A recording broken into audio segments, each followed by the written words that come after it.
the 19th in the year of our Lord 2026, and I have some great information for you tonight. Let's jump over here to Murtek on Rumble.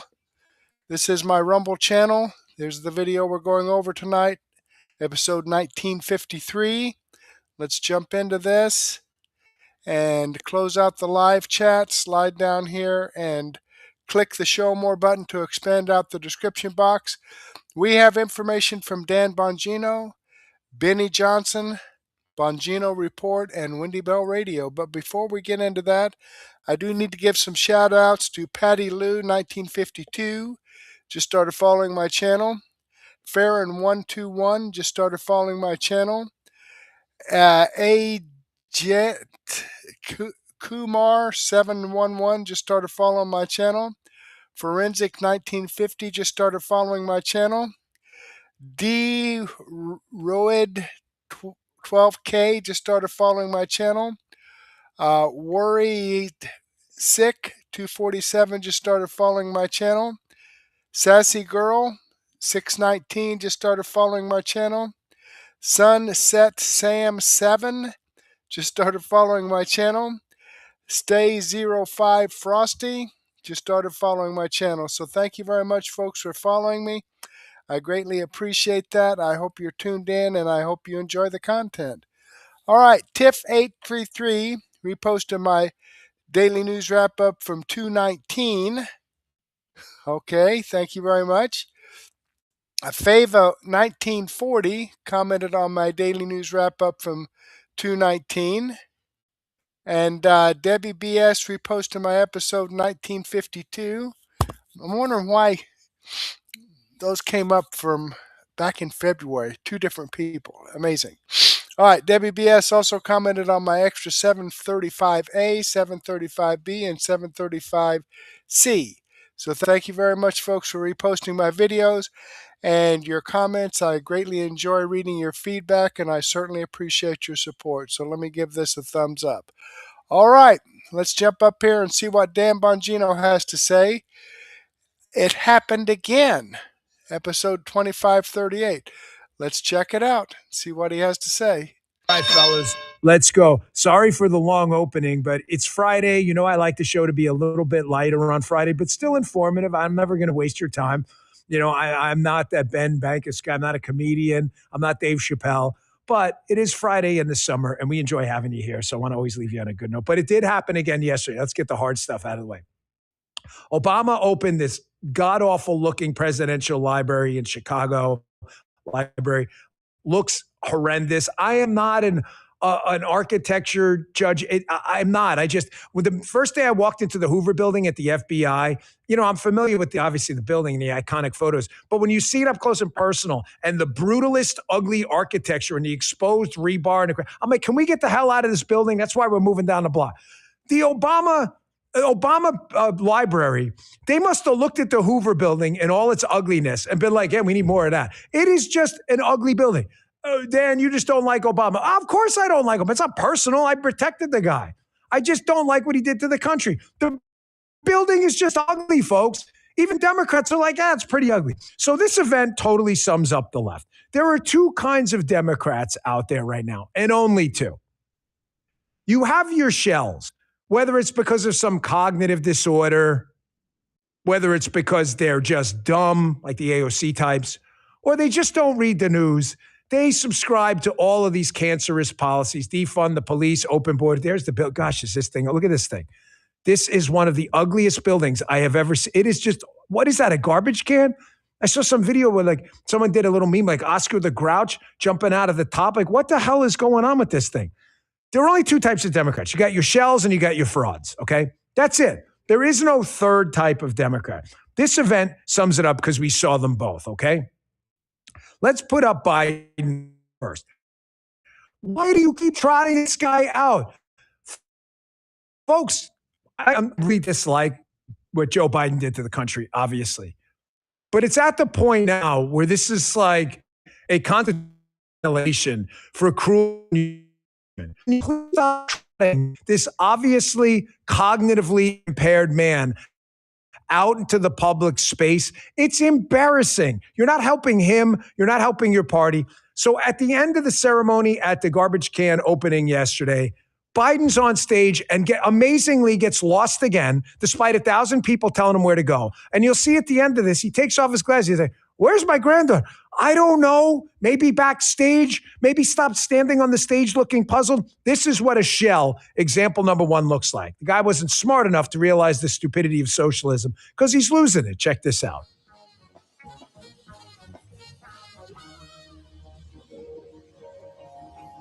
Watch the look. Watch the look. Doesn't know where to go. Glasses come off. What? Huh? Where am I? Now listen to the microphone. Look at my granddaughter.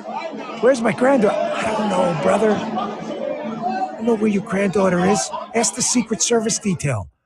What the? Folks, example number one of the modern Democrat, the shell. They don't advance socialism because they think it works. They're just too stupid to read the history of it failing. In the shell category, I put the AOC types, just really dumb people, and I put the Joe Biden types, people who have just shells of a human being. Biden just doesn't process information anymore. He's got that look on his face all the time where he's like, always look at, yes, thank you, fella. Look at it. There it is. Sorry. There's the look right there. He's like, what's going on? Where am I? Who are these people? Why did they airdrop me into this event in a suit? Guy has no idea where he is. So he doesn't have any idea that socialism's led to the death and destruction of hundreds of millions of people throughout history because he doesn't even know his name or where he's at. Where's my granddaughter? I don't know. Can Democrats, for the sake of humanity, can you please stop trotting this guy out in public? Why, Dan? No, I'm serious. Because the United States is having a moment right now, UFC 250, FIFA. The world is starting to recognize how great this country is. And I got a great guest, Jason Bartlett, who's been an internet sensation coming up. And it's a fantastic interview. Even he liked it, which is rare. I got Jason Bartlett coming up. But we're having a moment right now. And this is ruining it for America. Because countries around the world who really don't like us and don't like us having a moment, look at Biden and can't believe a guy like this got selected. They can't believe it. Notice my words there, very carefully chosen, because it's true. They can't believe it. What a scam. So there's the shell. I put him in the same category as the AOC. They can't process information. They're just not smart. Hold on, this is John Rich. I got to check.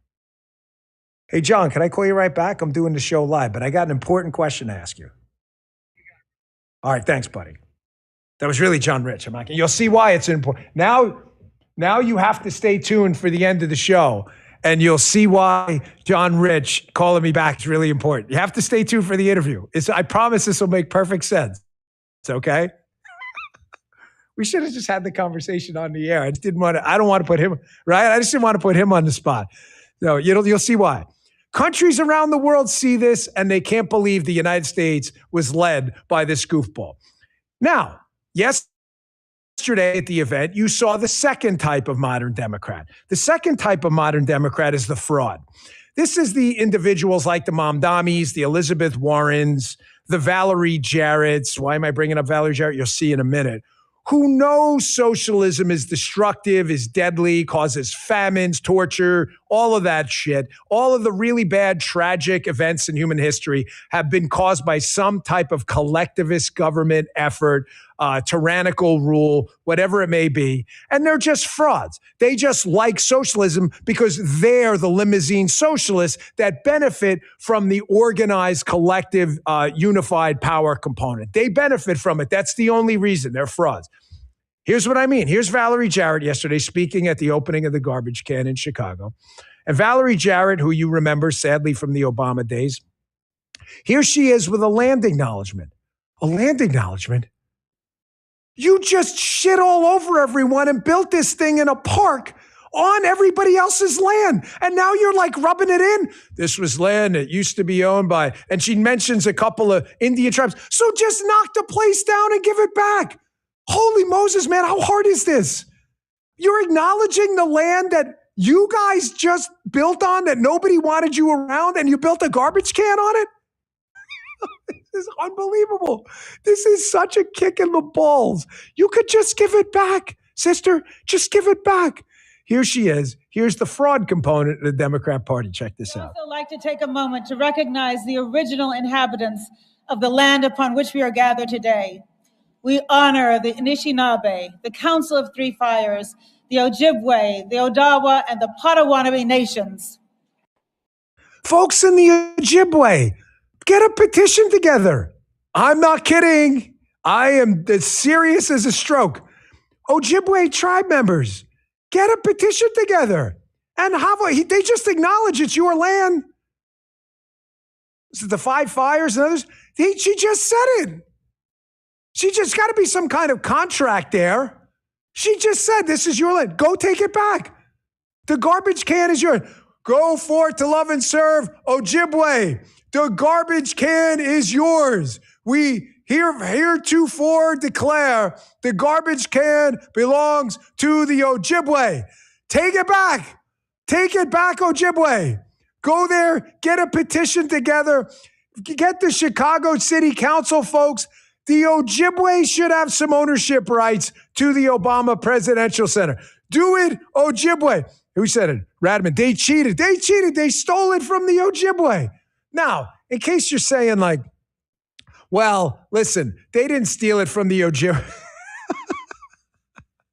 They didn't steal it from the Ojibwe, and they can't afford to give it back. Oh, Obama can afford it. Obama can afford it. Can you guys pull up the ChatGPT thingy?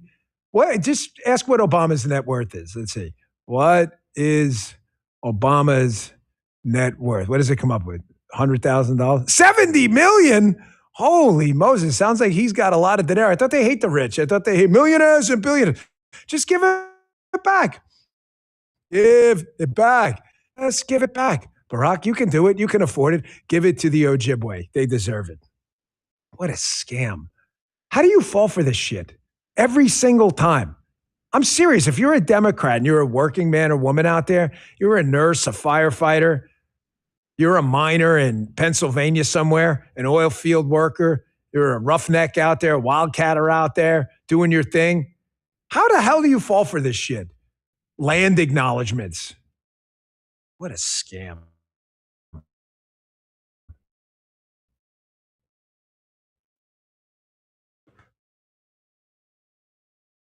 On Cynthia's bar, Redneck Riviera. It's an important component of the show later. Folks, whereas the Democrat Party has become a party full of just wusses, I'm really sorry, man, but it's just pathetic at this point. Everything that's good about America, they hate. I showed you that Harry Anton poll yesterday from CNN, where 7 out of 10 Democrats are not proud of the country. I feel bad for you. I really do. This show is like all America all the time because we love this place, because it matters. No, it does matter. No one's going to defend with their blood, sweat, tears, and treasure a club, a country, or anything else, a fraternal organization that they hate. So it's a real problem that we have a political party where the overwhelming majority of members of said party just don't like the country. It's kind of a big freaking deal. And I think it's because a lot of folks after our generation in the 40s and 50s, it's why I asked you about who shot JR. There's a reason. And nothing's done by mistake here. I think our generation was the last like real badass generation. If you're in your 40s or 50s, I'm not kidding, man. Remember we used to go out and never back until like the street lights were on? There were no cell phones. Your mom and dad had no idea. To the young folks out there today, this is going to be so foreign to you. There were no geo tags, air tags. Justin's like, no, there was none of that shit. There was no Bluetooth. There was no freaking internet. There was no internet at all. My friend Joe Vaccaro, who owned a restaurant, his family had an Italian restaurant. He got the first internet in the neighborhood when I was like, 10, and he got like Prodigy. And I remember you would hit that. We tried to get the Yankee score. It took 20 minutes to load the page. Nobody came. You went out and never came back. It was so bad. Had it Heather who sent me this. This is awesome. It was so bad. This is a real commercial from the Who Shot JR era when we grew up. And I miss this so much. This was an actual commercial because so many kids late at night would just never come home. There was a commercial that ran on TV. It's 10 p.m. Do you know where your children are? Hat Tip Heather sent this over. Check this out. This is real. You know where your children are? It's 10 p.m. Do you know where your children are? It's 10 p.m. Do you know where your children are? It's 10 p.m. Do you know where your children are? It's 10 p.m. Do you know where your children are? I'm going to tell you something. Linda Carter, get mad. Back in the day, everybody knew Linda Carter from Wonder Woman. Even Linda Carter's like really dramatic. And then you had Archie Bunker there too, Carol O'Connor. It's 10 p.m. Do you know where your children are? Some of you people don't even know who those people are. Maybe you're a little younger. I'm just telling you, like, we were a badass generation. We just popped out of the house in the morning and never came home. We used to drink out of those hoses that now we find out are like polluted with like BPAs and all that stuff. It's the craziest thing, man. No one went home. I left with $1. I'd get a quarter drink and an onion bagel with butter on it. I think that was my diet for the whole day. We'd play spongeball in PS 91 near Queens in Central Park for like 12 hours till your arm fell off. And then you go out and pitch 5,000 pitches again the next day. No wonder I have freaking arthritis now. That was a badass generation. We have to disconnect a little bit from the phones and the social media environment, and we have to allow our kids to be a little bit badass too. We got to let them fall a little bit. We got to let them skin a knee. We got to let them struggle a little bit as they try to find their way out of an airport for the first time. Some of you get with them, so especially some family members. You got to let them struggle a little bit. Got to let them struggle a little bit. Payphone, someone just said in the chat. Remember payphones? It was a dime and then it was a quarter. That's how you'd call home. Those phones were disgusting, by the way, in New York. You get drunks who'd like pee on them. I don't even know how the thing got up that high. It was gross. And you know, like alcohol pads? You'd hold the phone away from your ear and be like, and then when you had to do something, you'd still have to do it. You'd be like, nasty. Gross. That's why I think people are so happy we got a badass president who's the boss. Like walks into the G7 and it's like, yeah, I'm the boss. Was he kidding? Was he not kidding? I don't care. He is the boss. A lot of people are proud of that. And being that it's Friday, I saw this. You ever hear of this guy Trix? He does this comedy bit. Want to see why a lot of people love our president or are fiercely loyal outside of the politics? Because they know he loves this country and he embodies the business environment, the risk taker. He didn't have to run for office. Check this out and you'll see why there's some unending loyalty to the man, not just the office. Check this out.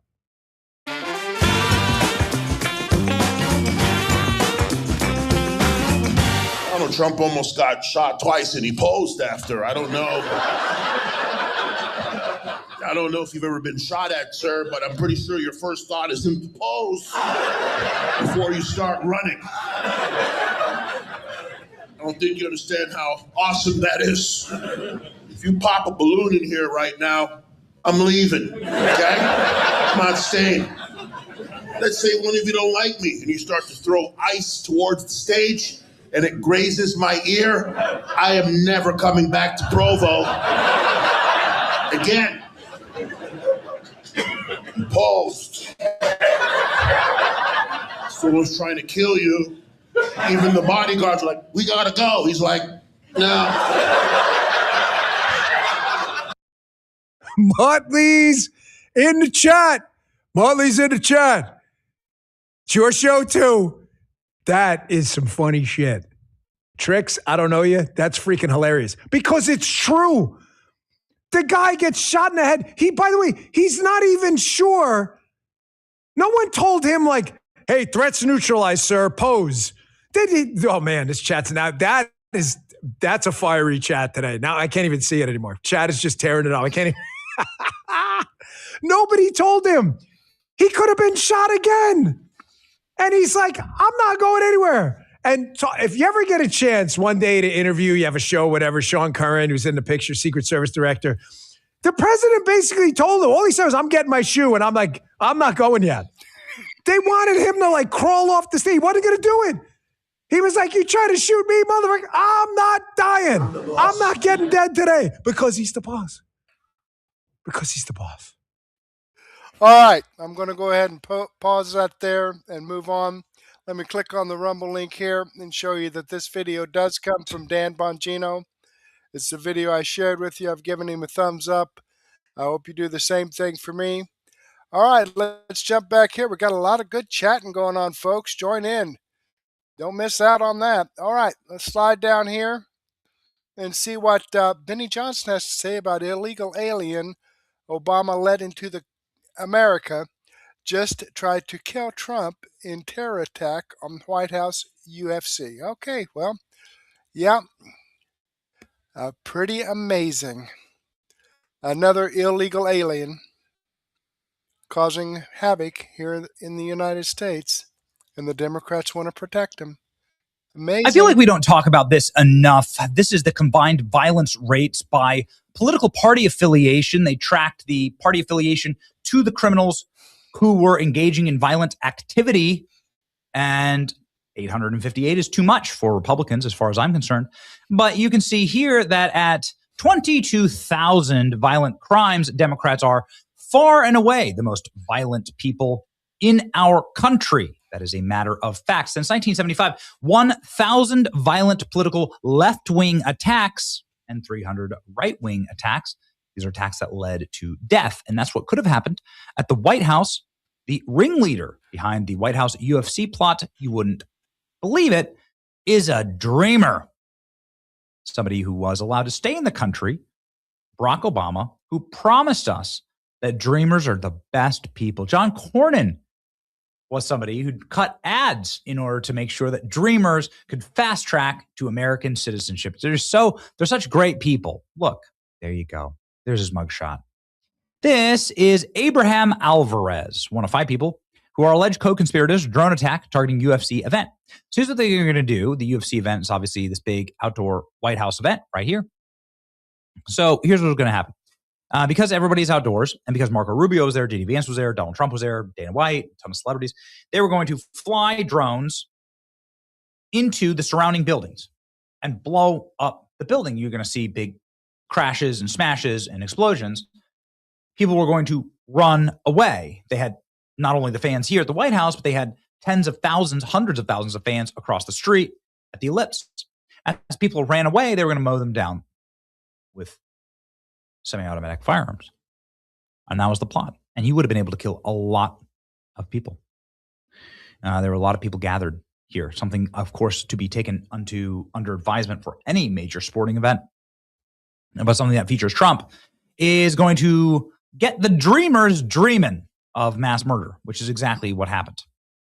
This is insane. Alleged ringleader, explosive drone attack plot against UFC event at the White House is an illegal from Mexico who was granted dreamer status by Obama and allowed to stay in the country. Homeland Security said on Thursday. Abraham Alvarez came to the United States as a child and failed to leave the country when his visa expired. He was granted deportation relief under the Obama administration in the DACA program. Remember that? Deferred Action for Childhood Arrivals. He was arrested in an old church in a small town of western Nebraska.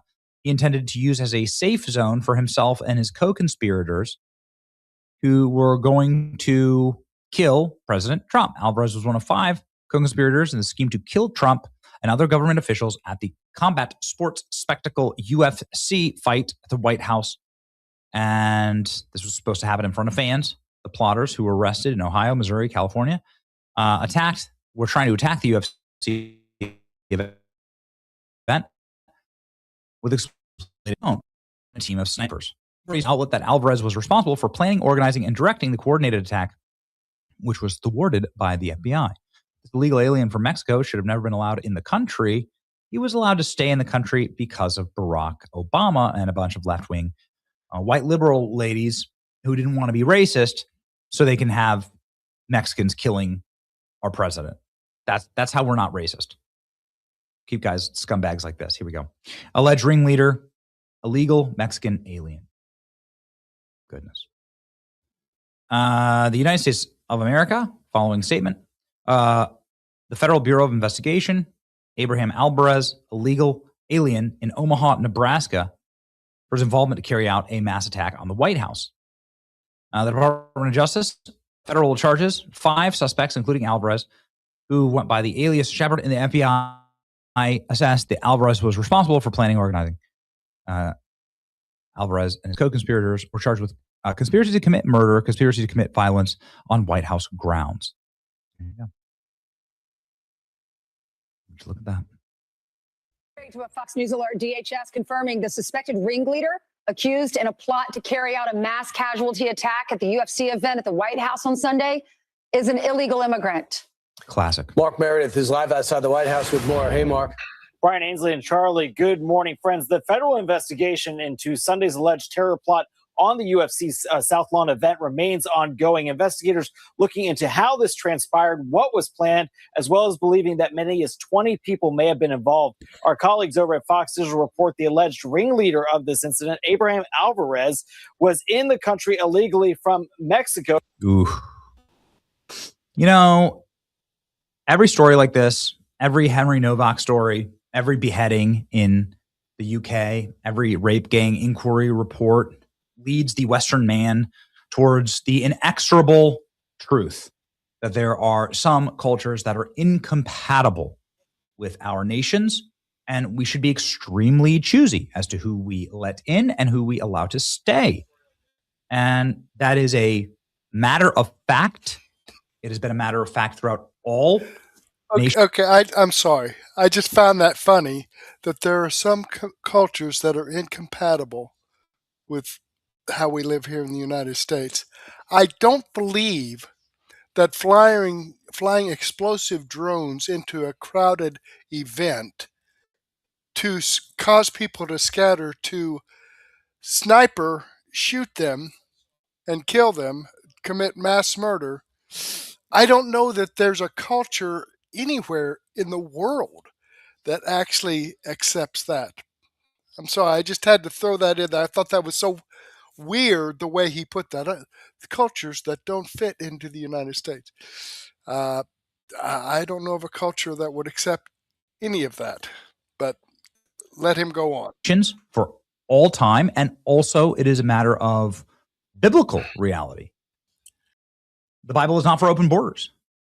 In Deuteronomy, and in Numbers, it specifically commands that you do not allow the foreigner to overtake your land, because they will have money to lend you, you will have none to lend them, they will become your master and you will become the slave. And at some point, if you have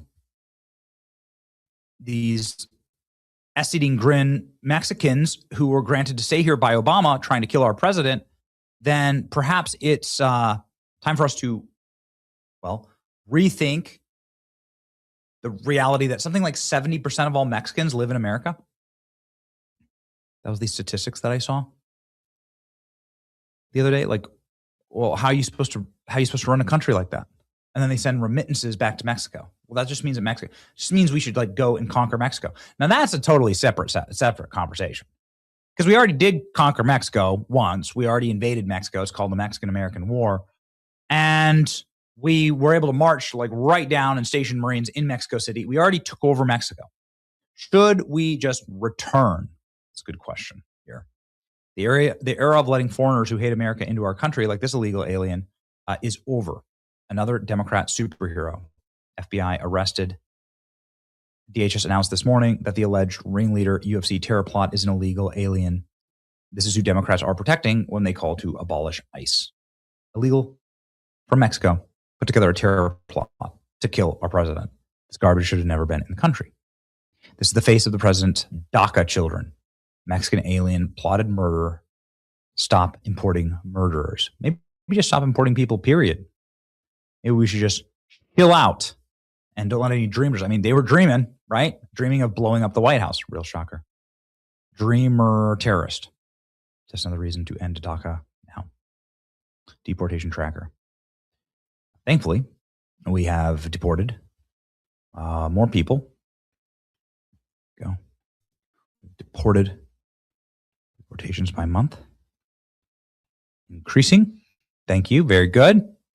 All right, I'm going to go ahead and pause this here. Let me click on the Rumble link and show you here that this video does come from Benny Johnson. His point was made, I think, that, here again, these are the kind of people, this terrorist, that the Democrats are trying to protect in these sanctuary cities. I'm surprised they were able to arrest him.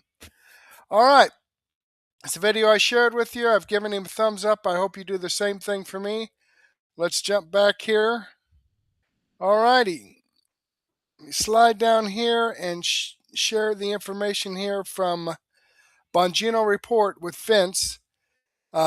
Vance stares down the Naysayers, episode 314. Okay, let's check this out. I don't think he's going to get into that right away, but incidentally, that Dan Bongino video that I initially shared with you, that will be in my daily news wrap up along with this video here. So let's go ahead and get this started.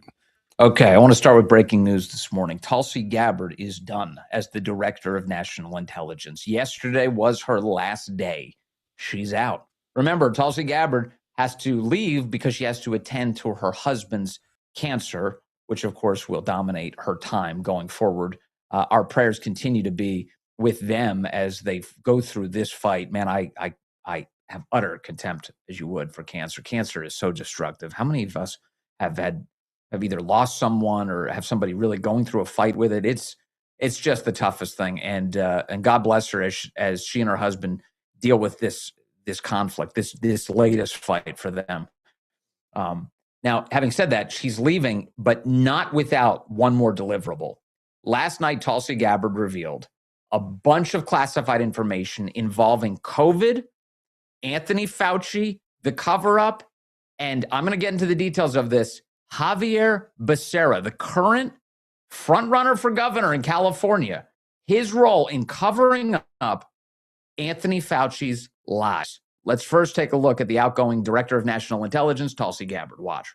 Before the COVID pandemic, Dr. Fauci, as head of the National Institute of Allergy and Infectious Diseases, provided millions in U.S. taxpayer dollars to fund dangerous gain-of-function research on bat coronaviruses at the Wuhan Institute of Virology, work which is now widely viewed as the source of the unintentional lab leak that sparked the pandemic. Now, in support of President Trump's maximum transparency mandate, today, on my final day as Director of National Intelligence, I'm releasing never-before-seen communications and documents that expose exactly how Fauci worked with politicized career leadership in the intelligence community to suppress the truth about his actions, the virus's lab leak origins, and his role in directing U.S. funding for this dangerous research that caused immeasurable harm and countless lost lives. Now, these documents expose Fauci's direct role in influencing and manipulating IC assessments on COVID-19 and how Fauci lied to Congress in 2024 when under oath he denied knowledge of or participation in discussions with intelligence officials about viral research. We also received testimony from multiple intelligence community whistleblowers who reported retaliation for challenging the intelligence community's manipulation of intelligence on the virus's origins, once again revealing a clear pattern of suppressing dissent, silencing critics, and burying the truth.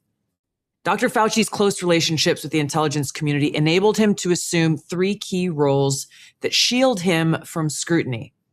First, Dr. Fauci funded dangerous gain-of-function coronavirus research linked to Big Pharma and their pursuit of universal vaccines worth trillions of dollars. Second, Dr. Fauci was the behind-the-scenes advisor who, alongside his hand-picked so-called experts, pushed the intelligence community to endorse a natural animal origin to hide his dangerous gain-of-function research that he funded using taxpayer dollars, all of this in a deliberate attempt to cover up the truth and shift the blame and attention away from Fauci's own actions.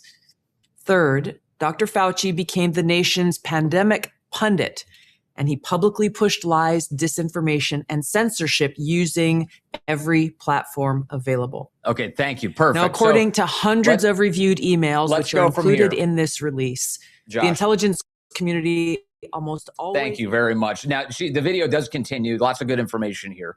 I'll let you watch that. You can check that out on Tulsi Gabbard's X account. But those key details, I want to dwell on a couple of them, and then I want to get to Javier Becerra in a moment. But here's the big one. We know, of course, that Anthony Fauci was using our money in order to fund gain of research and lying about it. That's not a brand new piece of information. These declassified documents are new, and And good journalists, good American citizens are going through all of them this morning. Again, this is all breaking news. This all broke overnight as Tulsi Gabbard released that video as her final act as Director of National Intelligence, and that massive pile of now declassified documents related to Fauci's behavior overnight last night. But you heard her say something I think that caught me as very interesting and very troubling, which is that the role that Anthony Fauci was playing, the reason he was doing this, they were funding all of this dangerous so-called gain-of-function research because he was trying to assist in generating a do-it-all vaccine for the pharmaceutical industry that would be worth trillions of dollars. This is why they're using this money all over the place. And then when that virus escapes that lab, he was able to use it as a pretext anyway to generate untold sums of money for the pharmaceutical industries in the form of rushed vaccines in the wake of that virus's release. You see how this worked out? So heads I win, tails you lose. That's the way Anthony Fauci conducted his affairs. And then he tried to cover up the entire game. And he had an assist from Javier Becerra, the head of Health and Human Services, the guy who Joe Biden thinks is called Javier Baccaria. Javier Becerra right now is the front runner to be governor of California, running against the great Steve Hilton as we speak towards that general election in November. Becerra is very heavily implicated in these documents. And again, I haven't been able to go through all of them yet, and there's a lot of great journalists who are digging through them as we speak. But let me just give you a quick assessment that was done overnight by a guy called Larry Sanger. Now, you'll remember Larry Sanger was the fellow who was involved in founding Wikipedia, who believes that Wikipedia is now a force for evil and has said so many, many times. So he's been a very trustworthy voice on that subject especially. But he ran Tulsi Gabbard's documents, now declassified documents, through Claude overnight, the AI platform, and was able to render this judgment. Here's what he's got. And it implicates Javier Becerra immediately. He said the IC Inspector General, the Intelligence Community Inspector General, filed a classified whistleblower complaint alleging that Fauci lied when he testified before Congress, that Fauci's testimony was untrue. And the Director of National Intelligence Office effectively buried it. DNI General Counsel Chris Fonzone emailed DNI Avril Haines, this is all under Biden, on August 19th of 2021, describing a whistleblower complaint alleging that classified intelligence reporting contradicted Fauci's sworn testimony to Congress that NIH never funded gain of research at the Wuhan Institute of Virology. Rather than refer it to the HHS Inspector General for independent investigation, because remember, NIH and Fauci, they fall under HHS. So the IG at HHS should be handling this. Rather than refer it to that person for independent investigation, Fonzone, working in the Biden White House, recommended referring it to HHS Secretary Becerra, Fauci's own boss, noting that Becerra had told Haines, quote, it was something they've considered, and that Fauci had a, quote, point he's repeated. The draft letter was revised to route the complaint to Becerra instead of the HHS IG. This is a previously classified paper trail showing that Biden-era DNI's office treated a formal whistleblower complaint about potential perjury as essentially a bureaucratic matter to be absorbed by the accused's own department. So this revelation, again, released overnight, directly implicates Javier Becerra in a cover-up of Anthony Fauci's lies to the American people about COVID. If this campaign in California is in any way a reflection of reality, Becerra should have to wear this as one of his many sins against the American people.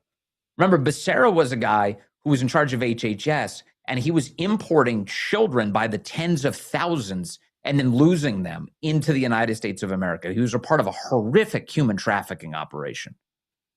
All of this should prevent him from becoming the next governor of California if they had a meritocratic system. Now, of course, as you know, they have a very fraud prone system in California. We've seen straight up that there are people who are being paid to vote for Democrats living on Skid Row on camera. But this detail is a very important one, and it's just the beginning of the revelations that are coming out of these previously classified documents. So as we start today on the program, I want to issue another sign of gratitude. Thank you to Tulsi Gabbard for doing this work. Thank you for declassifying this. Thank you for getting the truth out to the American people. And at this point, I want the Justice Department to take it from here. We need prosecutions. Now, I will remind, and we've had some, by the way. We've had some. You're watching as Anthony Fauci's top lieutenant is being prosecuted. People are being prosecuted, no question.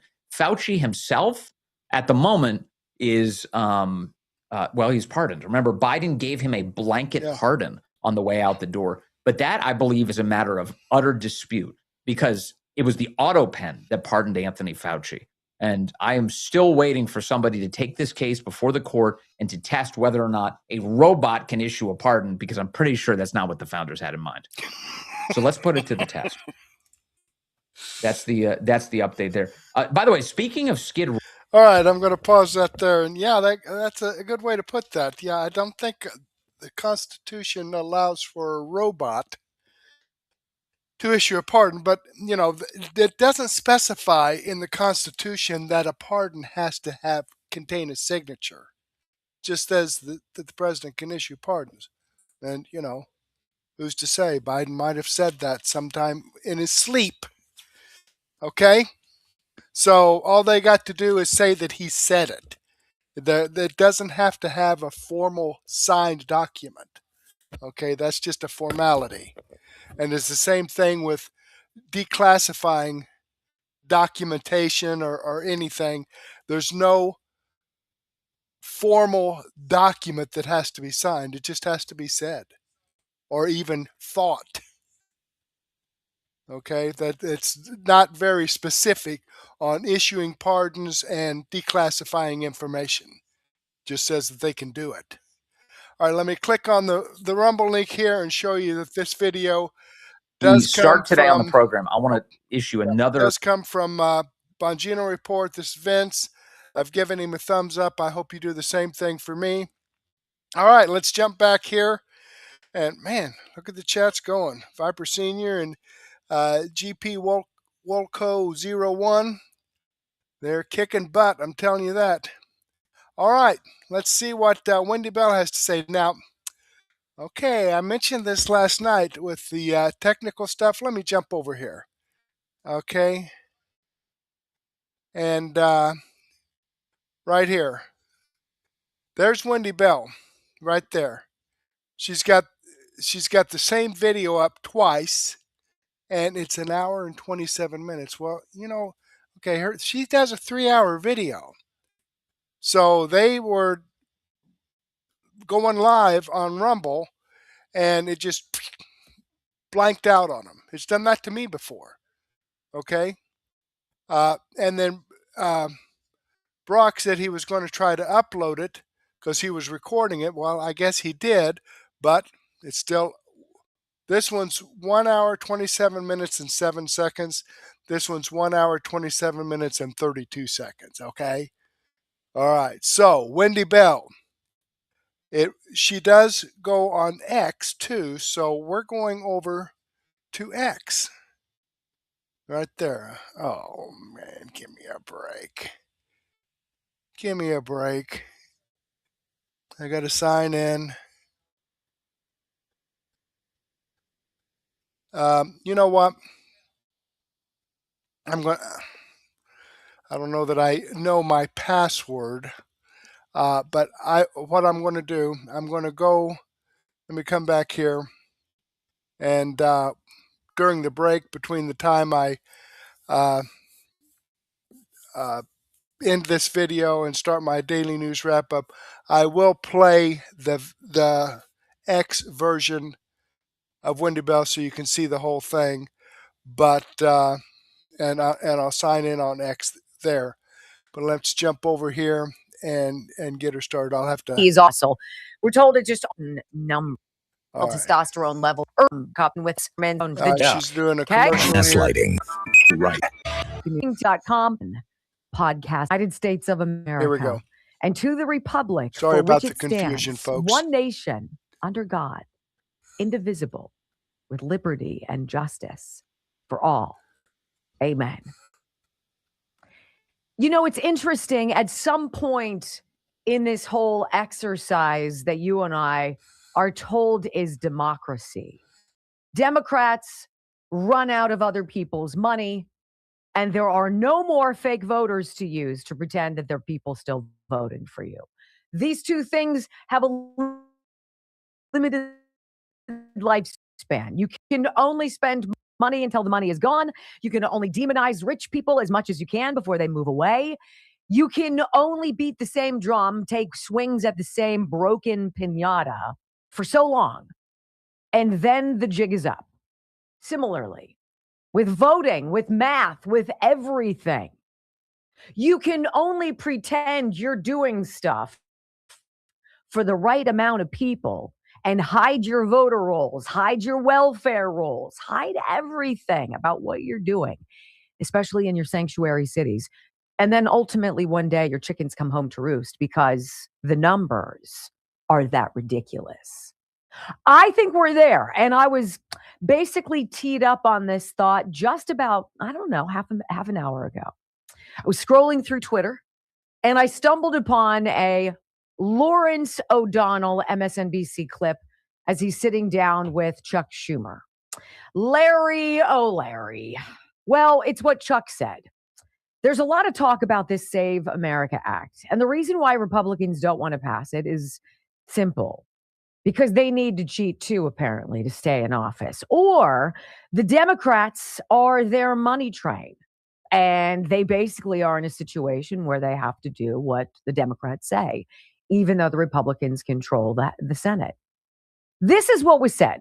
And I want you to hear this. It's only about 30 seconds. Chuck Schumer telling Larry O'Donnell on MSNBC that Democrats will not ever vote for the Save America Act.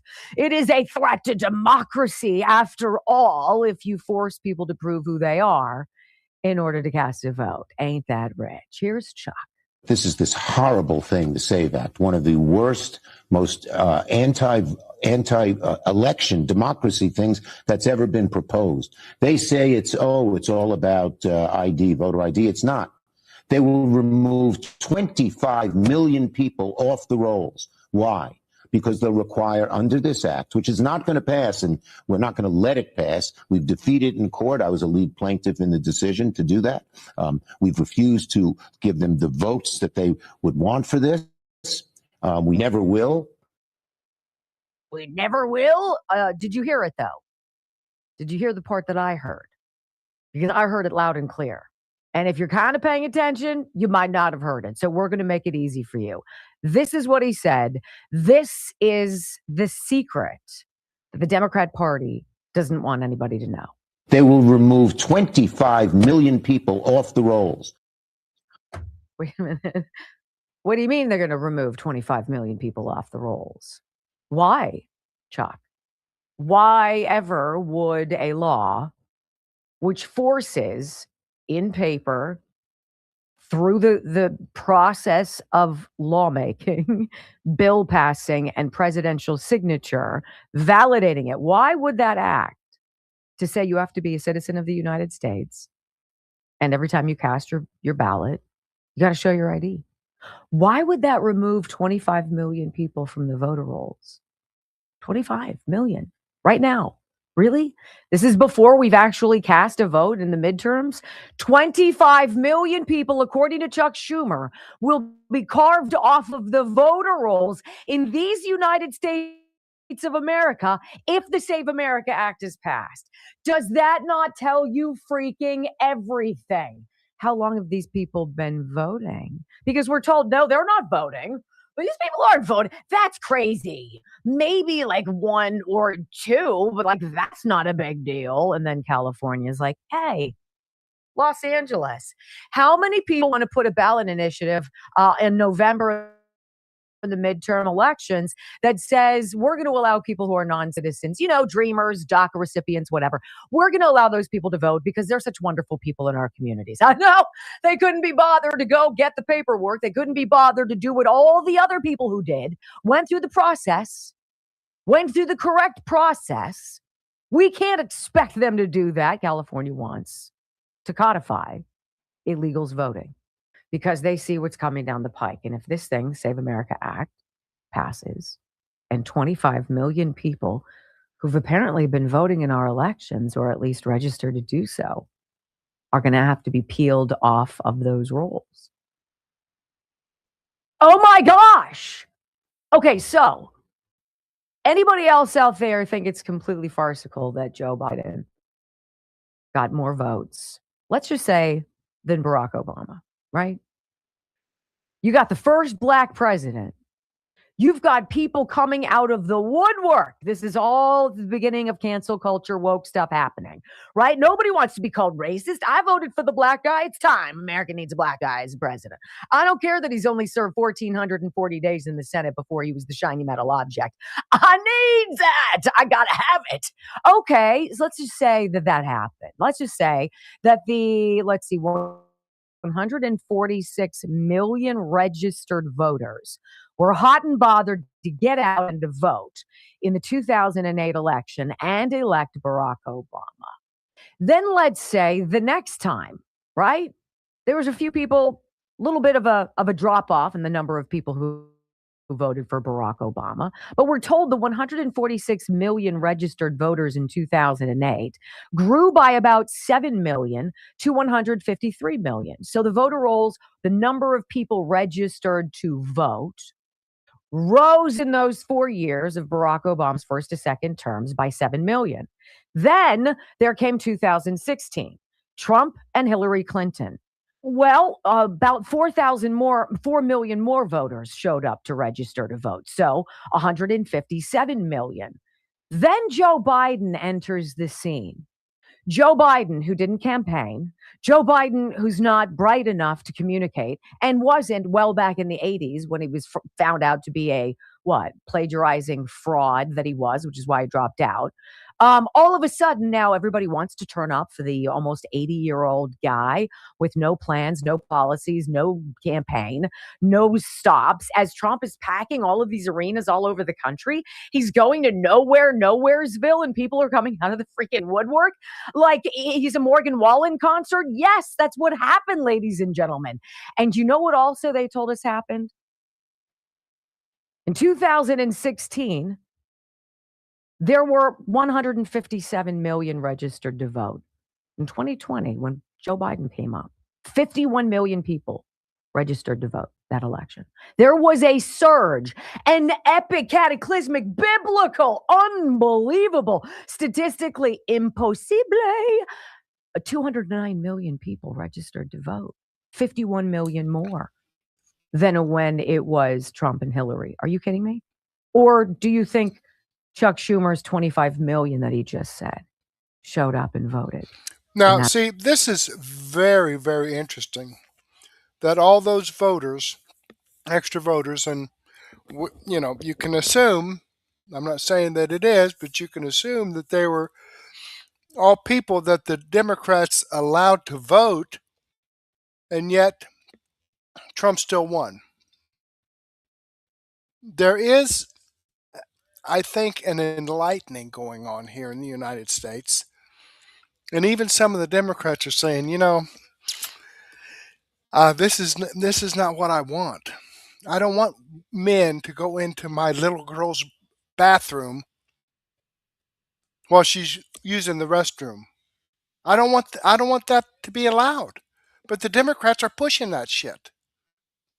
I don't want for somebody to come over to the United States and then my tax dollars support their housing, support their food bill, support their medical, support their education, support their phone bill, plus give them a monthly allowance to spend. I don't want that. Okay, so those are very interesting numbers that she's giving, and yet Donald Trump still won the 2024 election. I'm anxious to see what's going to happen in this upcoming midterm election. I really am. Sorry to interrupt. Continue, Wendy. Election. And brought some of their friends. Make sense of that for me. 146 million registered voters for Barack Obama, number one, 153 million Barack Obama, number two, up 4 more million for Hillary and Trump, and then an explosion of 51 million registered voters out of nowhere, out of a rabbit's hat, registering to vote, and lo and behold, Joe Biden wins in an historic accomplishment that nobody could believe. Barack Obama got 69 million votes, and Joe Biden magically shattered it, and he got 81 million. You mean to tell me that 12 million more people showed up to vote for the old white guy who didn't campaign during COVID, then showed up for the young, hip, fresh, articulate, if we're going to quote Joe Biden himself, new guy, Barack Obama?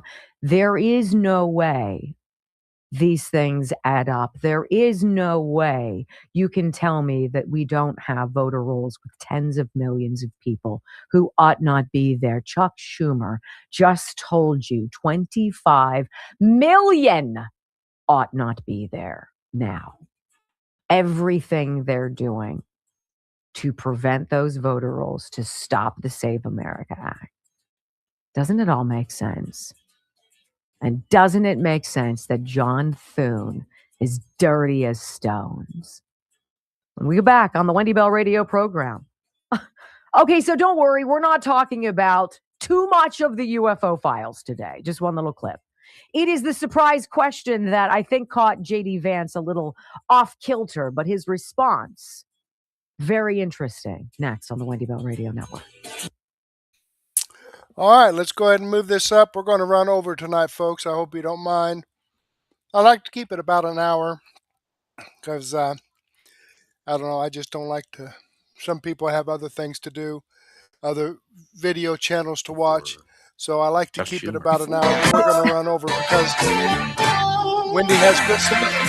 Ho, ho, ho, it's magic, you know. And like magically going back into the, annals of history, Chuck Schumer in 1996. Voter ID just makes common sense. Today, it's Jim Crow 2.0. I think we would be gobsmacked if we knew how many elections got fiddled with, how many people are currently serving, how many people should not be, and how many other people that we rightly voted in got shafted. I think you and I it would be mutiny. There would be an all-out, civil war. Or at least we'd storm the Capitol, and this time we'd bring the right things, right? No, we are storming it. This is an insurrection now. You guys made up the first one, but we're here to deliver, so let's go. Get out of the people's house. You have failed us for too long. Chuck Schumer, we can't pass the Save America Act. Republicans want to take 25 million voters off the roll. What? So I thought this was kind of a cool. It doesn't really fit anywhere in my show today. And we're not going to talk about UFOs. We're not going to talk about aliens, but I think it was cute. J.D. Vance on this tour of his book where he's talking about becoming Catholic. And the host of this Diary of a CEO podcast, his name is Stephen Bartlett. He asks J.D. Vance a question, and I think a lot of people would like to ask. And I'm not so sure J.D. was ready for it, but it's a cute answer. Listen. Okay. Are aliens real? It's interesting. Answer is I don't know. It is something that I have sworn to myself. I'm now a year and a half into this job that I would go through all of the highly classified information about everything that we know about UFOs. I just haven't done it yet. It's like one of these crazy things where you get in the job and the day-to-day just takes over. So I haven't done that yet. But look, I believe in things, and I think that they're true, and I think that they're rational, but I recognize that they're maybe even crazier than the idea that there are extraterrestrials. Like I believe that a Jewish man about 2,000 years ago was the only begotten Son of God, was literally crucified and then rose from the dead 3 days later. Like I recognize that sounds a little out there, but I think that it's true. And I 100% believe that people have mystical experiences. I mean, I've talked to people who have been involved in exorcisms. And again, I think the rational mind says, well, that's just schizophrenia or that's some other mental illness. I've talked to people who said, yeah, 99.9% of the people that I've looked at to do an exorcism on were schizophrenic or had some other mental illness. But there are weird things out there that we cannot explain. There are weird moments. I mean, I remember not long after my grandmother died, my sister lost, she didn't really lose her temper, but like got kind of angry with her daughter, and her daughter's, I don't know, 7 or 8 years old at the time. And like the light bulb just exploded. And both of us looked at each other like that was Mamaw. Remember I was talking, I write about this in Communion. I was talking to the New York Times writer about the Pope and sort of different perspectives on the Pope. And he was more critical of the Pope. And I was more, my attitude is like, he's not a politician. You can't judge him by politician standards. This is the last Pope. And we're like having this conversation. And it's like, I'm telling you, man, a glass just falls off the bar in a totally crazy way and shatters and like stops us dead in our tracks. And we both just looked at each other and said, what the hell was that? And I'm a believer in mystical experiences. I don't think they happen that often, but I think that people have experiences that are impossible to explain if you have a purely narrow, hyper-rational view of the world. In other words, I think the hyper-rational view of the world is actually not totally accurate. There's some weird out there. So you think aliens could be real? I do.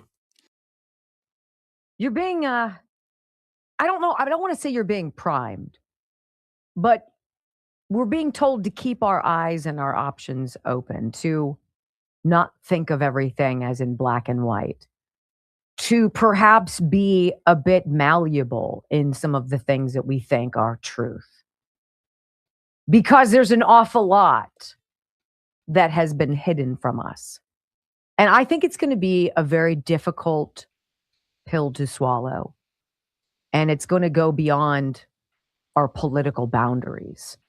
When we find out how much has been kept from us, when we find out how malevolent some people have been, and the price that innocent people in this country and other places around the world, the price that they've paid, I think that there will be a righteous fury. And it's almost like these slow drips of little digestible portions of things that even just a few months ago would have been so ridiculously laughable or unbelievable. We're being primed for a huge awakening. And some of it's already coming out. So Tulsi Gabbard today's her last day. She's leaving as the director of national intelligence. She is going to go and tend to her husband who's battling cancer. But she's leaving and she's creating quite a bit of carnage in her wake. She dropped something yesterday that hit my inbox today as she declassifies all of these emails and these prior quieted documents. Not just about COVID, not just about the virus, not just about how it was handled and what we knew and how wrong that was.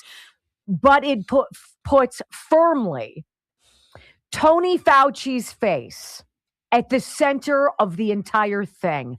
The virus, the deaths, the lies, the deception. And you need to hear all of it. Next on the Wendy Bell Radio Network. All right, I'm going to pause that there, and I will have this in my daily news wrap-up. Let me click on the Rumble link here and show you this video does come from Wendy Bell Radio. This is the video I shared with you. I've given her a thumbs up. I hope you do the same thing for me. All righty, let's jump back here. And, man, the chat's going wild. Thank you, guys. Let me copy this chat. Oh, look at this. Into a comment, so it will be a permanent part of the video. Boom. There we go. I filled it up. All right, 2,000 characters. You guys did great. Boom. There you go. Now the people can see what you guys are talking about during the video. All right, let me remind you that these videos that I've shared with you are videos that come directly from the producer's channel. I've got the links to the videos here in the description box, as well as the links to the producer's channel. And these videos that I've shared with you here are videos that come directly from that I've posted on Murtech.com or shared on Murtech.com, and they come directly from the producers who created them. Okay, I've got over 40 no-nonsense, common sense, logic, and truth videos here, and I update this site multiple times a day, in fact. The link is in the description box. It's a free site. I don't ask for your name. I don't ask for your email address. I don't drop cookies on your computer. I don't have a bunch of ads popping up in your face. The whole purpose here is to get the truth out so that people can understand what's really going on rather than having to rely on the lies and propaganda from the mainstream media and deep state swamp. I'd like to share all of it with you here, but I just don't have the time to do so. And that's why I've put together my daily news wrap-up playlist. It says I have 19 videos in here. Now, my playlist starts off with the Dan Bongino show, which we shared earlier, and the Bongino report with Vance. We also have some X22 report. But while one of the videos was playing, I went and looked up my user ID and password for X, and we do have the Wendy Bell radio. This is 2 hours and 59 minutes and 46 seconds. So I will start out with Wendy Bell, where we left off in this podcast. But with that being said, right now, go ahead and take a break, grab a cup of coffee and a donut, or a sandwich and a soft drink or a beer, or maybe a glass of wine and some cheese, and meet me back here in about 15 or 20 minutes to get this set up in Rumble Studio. Hopefully, Rumble Studio won't have any glitches like it did with Wendy Bell and like it has done with me in the past. Okay, but the thing is, I do want to say thank you so much for spending your time with me this evening. Thank you for the chats that you dropped this evening. They were great. Makes me feel good that you're talking about this information back and forth because it's good information. So, that being said, thanks again. Hopefully, I'll get to see you again later, and may God bless.